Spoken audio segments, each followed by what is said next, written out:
Hello guys, स्वागत है आपका अमृता कुजीन में। मैं आज आपके साथ बैगन की एकदम नई डिफरेंट काफ़ी टेस्टी रेसिपी शेयर कर रही हूँ। आप इसके आगे सारे रेसिपी को भूल जाएंगे तो एक बार ज़रूर ट्राई कीजिए। अगर ये वीडियो हेल्पफुल लगेगा तो लाइक कीजिएगा, चैनल को सब्सक्राइब कर लीजिएगा, बेल आइकन को प्रेस कर लीजिएगा जिससे हमारे वीडियो के नोटिफिकेशन आप तक पहुँचे। तो चलिए रेसिपी बनाना हम शुरू करते हैं। हमें ले लेना है 2 बैगन। इसे हमें पहले ही धो लेना है। ये वज़न में लगभग 400 ग्राम बैगन है। इसके हमें जड़ को कट करना है। काटने के बाद हमें बैगन को नहीं धोना है। उसके बाद देख सकते हैं जड़ काटने के बाद हमें इस तरीके से बीच से कट करना है। इसे 2 भागों में डिवाइड कर लेना है। इस तरीके से हमें दोनों बैगन को कट कर लेना है और अभी हमें इसे बीच से भी कट करना है। इस तरीके से हमें काटना है। देख सकते हैं इस तरीके से थोड़े दूरी पर हम इसे कट लगाना है। बहुत ज़्यादा दूर पे हमें इसे नहीं काटना है। इस तरीके से इससे मसाले अंदर तक अच्छे से एब्जॉर्ब होंगे। देख सकते हैं इस तरीके से हमें बैगन को कट करना है। सारे बैगन को इसी तरीके से कट कर लेना है। तो देख सकते हैं सारे बैगन कट चुका है। तो अभी हमें एक बाउल लेना है। इसमें डाल देना है बेसन। खाने वाले चम्मच से हमें इसमें 2 चम्मच बेसन डालना है और अभी हमें इसमें मसाले डाल देना है। 1/4 चम्मच हल्दी पाउडर, आधा चम्मच जीरा पाउडर, आधा चम्मच धनिया पाउडर, 1/4 चम्मच लाल मिर्च पाउडर, 1/4 चम्मच काली मिर्च पाउडर और अभी हमें इसमें नमक डालना है। आप अपने स्वाद अनुसार इसमें नमक को डालें। मैं 1/4 चम्मच नमक डाल रही हूँ और अभी हमें इसमें मसाले और नमक को अच्छे से मिक्स कर लेना है। तो देख सकते हैं मसाला बिल्कुल तैयार हो चुका है। मसाले को बहुत ही अच्छे से मिक्स कर लेना है। तो देख सकते हैं मसाले अच्छे से मिक्स हो चुका है। तो अभी हमें इसे बैंगन में अच्छे से फिल करना है। जो कटे हुए भाग है उसके अंदर तक हमें इसे मसाले को भरना है, तभी इसका बहुत ही अच्छा फ्लेवर आएगा। अंदर तक मसाले का फ्लेवर आएगा तभी ये रेसिपी खाने में बहुत ही टेस्टी लगेगा। इस तरीके से हल्का हाथ से प्रेस करते हुए हमें मसाले को अच्छे से अंदर तक फिल करना है कटे हुए भाग में और ऊपर भी हमें मसाले को लगाना है। देख सकते हैं काफ़ी आसानी से मसाले अच्छे से अंदर तक फिल हो जाते हैं। इसी तरीके से हमें सारे बैगन में मसाले को अच्छे से फिल करना है और थोड़ा मसाला ऊपर की तरफ भी हमें लगा देना है। उसके बाद हमें बैगन को 5 मिनट के लिए रेस्ट पे रखने देना है, जिससे जो ड्राई मसाले हैं वो पानी के मॉइस्चर से गीला हो जाएगा। अभी हमें बाकी की तैयारी कर लेना है। एक रफली कटा हुआ प्याज, एक रफली कटा हुआ टमाटर, 6-7 लहसुन की कलियां और 2 हरा मिर्च लेना है। गैस पे चढ़ा देना है कढ़ाई को और इसमें डाल देना है 1 चम्मच तेल। तेल हल्का गर्म हो चुका है तो इसमें हमें हरा मिर्च, लहसुन, प्याज और टमाटर को डालकर चलाते हुए भूनना है। गैस का फ्लेम मीडियम रखना है और इसे हमें हल्का ही भूनना है। इसे बहुत ज़्यादा हमें नहीं भूनना है। बस जो टमाटर, प्याज, लहसुन, हरा मिर्च का कच्चापन है उसे हमें समाप्त करना है। इसे हमें थोड़े देर में चला लेना है। ये रेसिपी काफ़ी झटपट बनकर तैयार होता है। बहुत ही कम टाइम, कम मेहनत में बनता है। खाने में बहुत ही टेस्टी लगता है।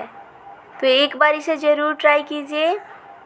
तो देख सकते हैं इसका कलर हल्का चेंज हो चुका है, ये भून चुका है। तो अभी हमें इसे कढ़ाई से निकाल लेना है और ठंडा होने के बाद हमें इसे ग्राइंड करना है। कढ़ाई में डाल देना है 1 चम्मच तेल। तेल को गर्म होने देना है और देख सकते हैं बैगन के मॉइस्चर से मसाला अच्छे से गीला हो चुका है। तो अभी हमें इसमें बैगन को रख देना है। गैस का फ्लेम एकदम लो कर लेना है। लो फ्लेम पे ही हमें बैंगन को अच्छे से भूनने देना है, अच्छे से कुक होने देना है। अगर गैस का फ्लेम हाई रखिएगा तो इसका बाहर से कलर अच्छा आ जाएगा पर अंदर से अच्छे से कुक नहीं हो पाएगा। और अभी हमें कढ़ाई का ढक्कन लगा देना है। थोड़ी देर बाद हमें कढ़ाई का ढक्कन हटा लेना है और बैंगन को पलट लेना है। तो देख सकते हैं अंदर से ये हल्का भुना है।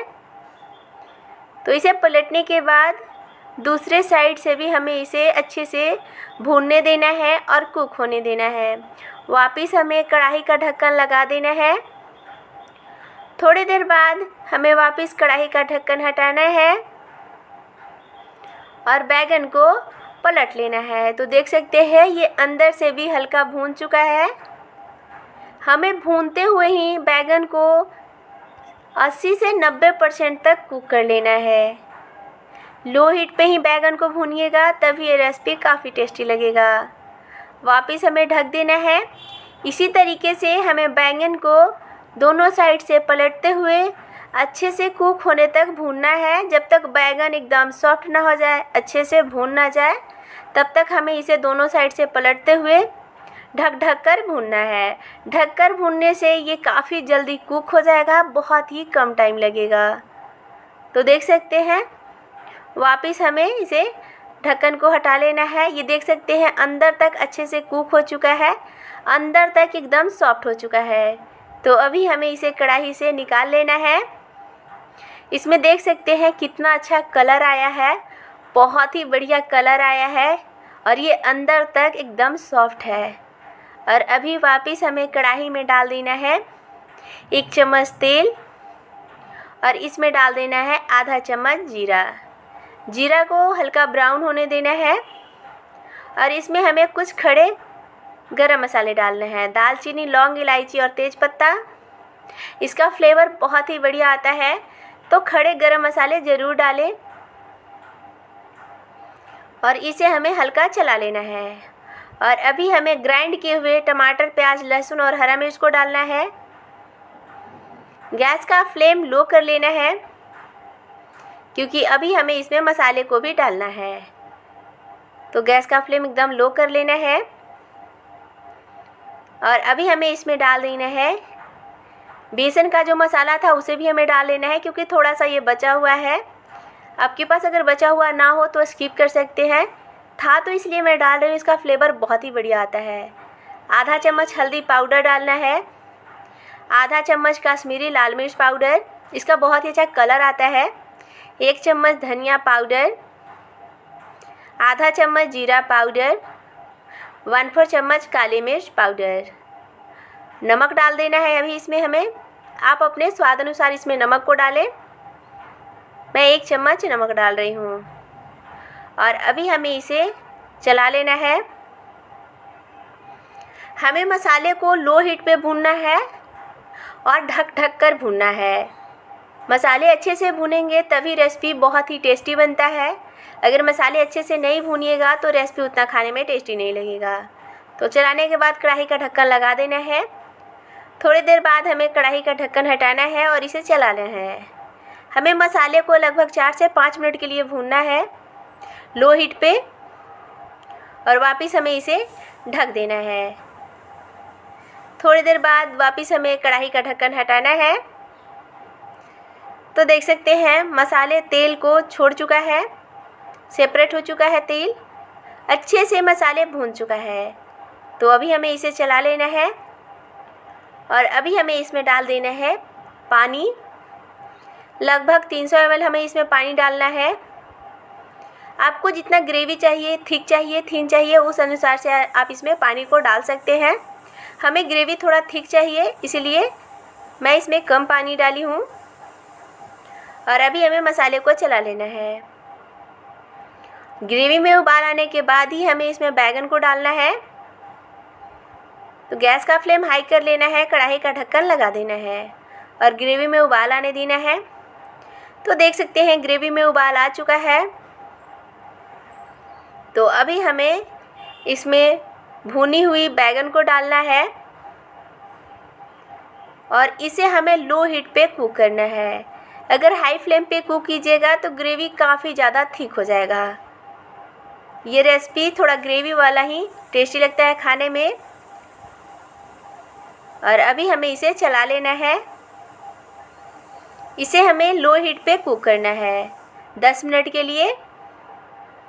10 मिनट बाद हमें कढ़ाई का ढक्कन हटाना है और हमें बैगन को चला लेना है। देख सकते हैं ग्रेवी काफ़ी ज़्यादा थिक नहीं हुआ है, जैसा हमें चाहिए बिल्कुल वैसा ही है। और अभी हमें इसमें डाल देना है आधा चम्मच गरम मसाला पाउडर और इसे हमें चला लेना है। चलाने के बाद हमें कढ़ाई का ढक्कन लगाकर इसे 10 से 12 सेकंड के लिए और कुक होने देना है। गैस का फ्लेम लो कर लेना है। 12 सेकंड बाद हमें कढ़ाई का ढक्कन हटाना है। तो देख सकते हैं बहुत ही टेस्टी, बहुत ही यमी रेसिपी तैयार है। तो अभी हमें गैस का फ्लेम ऑफ कर देना है। तो एक बार इस मज़ेदार रेसिपी को ज़रूर ट्राई कीजिए। आप इसे चावल, रोटी, पराठे के साथ सर्व कर सकते हैं, सभी को काफ़ी पसंद आएगा। अगर ये वीडियो हेल्पफुल लगेगा तो लाइक कीजिएगा, चैनल को सब्सक्राइब कर लीजिएगा, अपने फैमिली फ्रेंड के साथ शेयर ज़रूर कीजिएगा और हाँ, कमेंट में ज़रूर बताइएगा ये रेसिपी आपको कैसा लगा। Thank you for watching.